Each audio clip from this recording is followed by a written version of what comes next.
Hello guys, আসসালামু আলাইকুম। Laboni Ahmed YouTube চ্যানেলে আপনাদের স্বাগতম। কাছে দূরে যে যেখানে আছেন, আল্লাহর রহমতে আপনারা সবাই ভালো আছেন। আমিও আপনাদের দোয়ায় আলহামদুলিল্লাহ ভালো আছি।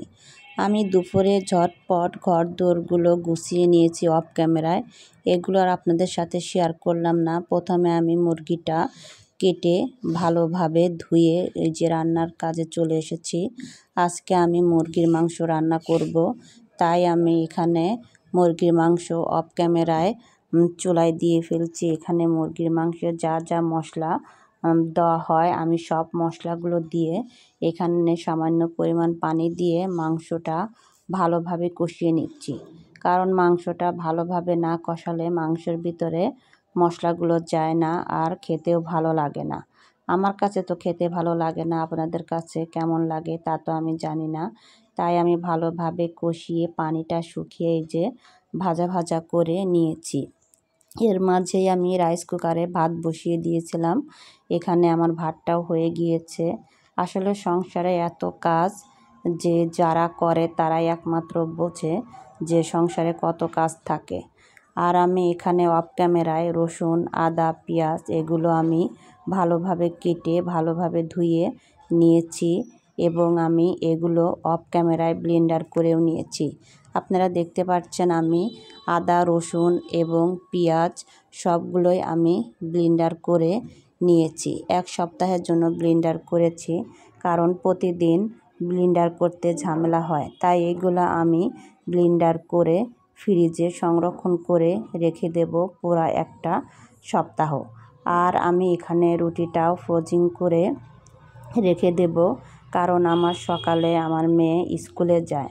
প্রতিদিন তো অত সকালে আমি রুটি বানাতে পারি না, কারণ আমার ছোট একটা বেবি আছে। আমি ওঠার সাথে সাথে আমার বেবিটা উঠে যায়। যাদের ছোট বেবি আছে একমাত্র তারাই বোঝে যে সন্তানের কাছ থেকে মা উঠে গেলে বেবিরাও ঘুম ভেঙে যায় এবং মায়ের পাশ বেবিরা চলে যায়। এর জন্য ছোট বেবিকে নিয়ে সকালবেলা নাস্তা বানানো খুব কঠিন। তাই আমি রুটিগুলো অফ ক্যামেরায় বানিয়ে ঠান্ডা হতে দিয়েছি। আর এখানে আমি আরেকটা তরকারি রাতের জন্য রান্না করে নিচ্ছি। এখানে আমি অফ ক্যামেরায় পুঁটি মাছগুলো কেটে নিয়েছি। এত তাজা পুঁটি যে বলার মতো না। পুঁটিগুলো কেটে আমি ভালোভাবে ধুয়ে এখানে আমি মূলাটা ভাপ দিতে দিয়েছি, কারণ মূলাটা গরম পানি দিয়ে না ধুলে আমার কাছে ভালো লাগে না। কারণ মূলার একটা যে স্মেল আছে সেটা আমার ভালো লাগে না। এখন আপনাদের কাছে মূলার স্মেল কেমন লাগে অবশ্যই আমাকে কমেন্টসে জানাবেন।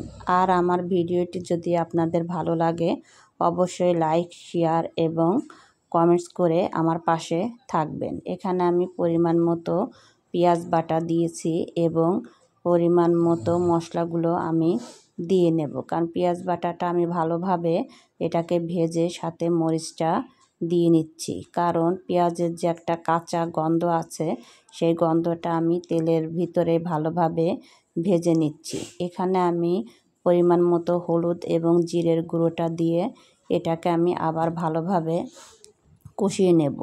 আর একটু কালারের জন্য, কারণ ঝালের জন্য তো আমি কাঁচামরিচ দিয়েছি, শুধু জাস্ট একটু কালারের জন্য আমি এখানে শুকনা মরিচ ব্যবহার করছি। আপনারা এটা নাও দিতে পারেন। আর আমি এখানে পরিমাণ মতো লবণ দিয়ে সামান্য একটু পানি দিয়ে এটাকে ভালোভাবে কষিয়ে নিচ্ছি, কারণ যাতে রাত্রে এই তরকারিটা আমি এর জন্য বসিয়েছি যাতে রাত্রে আমার কোনো ঝামেলা না থাকে।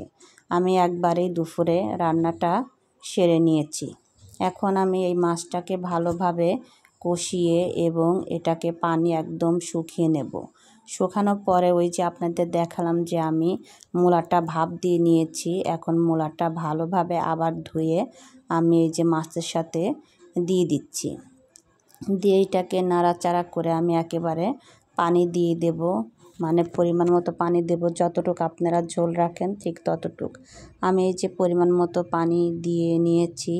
এখন দিয়ে আমি আবার অন্য কাজে চলে যাব। আসলে সংসারে এত কাজ, একটা কোনটা থুয়ে কোনটা করব বুঝে উঠতে পারতেছিলাম না। আর সংসারে এদিক থেকে ওদিক একটু গেলেই এদিকে এলোমেলো হয়ে যায়। আমি এই যে তরকারিটা চুলায় দিয়ে রুটিগুলো আপনার বক্সে উঠাতে চলে এসেছি।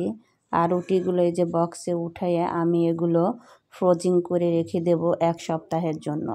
ওই যে আমি প্রথমেই আপনাদের বলে নিয়েছি যে আমার মেয়ে সকালে স্কুলে যায়, এর জন্য তার ঝটপট নাস্তা দিতে হয়, যার কারণে আমি এখানে এই যে রুটিগুলো রেখে নিয়েছি এবং একটা ভাজি করেও এই যে রেখে দিচ্ছি।